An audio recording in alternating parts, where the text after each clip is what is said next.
ملاك، أقول اقول لك اليوم انا جايتك بموضوع واريد اعرفه. انا هذا الموضوع صار سنين انا وياه، بس اريد اعرفه.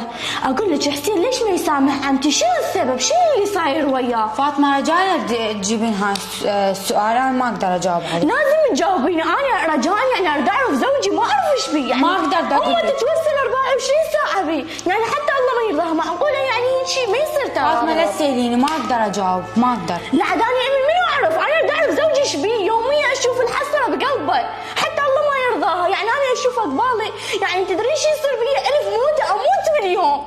أنا ما أقدر والله، أهلي يذبحوني غير إذا أحكي له. لا ما حد يذبحك. انا اذا قلتي لي انت ما احكي لاي احد. لا ما أقدر زوجي ايش بيه. فاطمة ما أقدر، روحي من يمي رجاء، ما أقدر. شلون اروح من يمك؟ انت الوحيده اللي تقدرين تحكي لي. ما أقدر أقول لك، ما أقدر.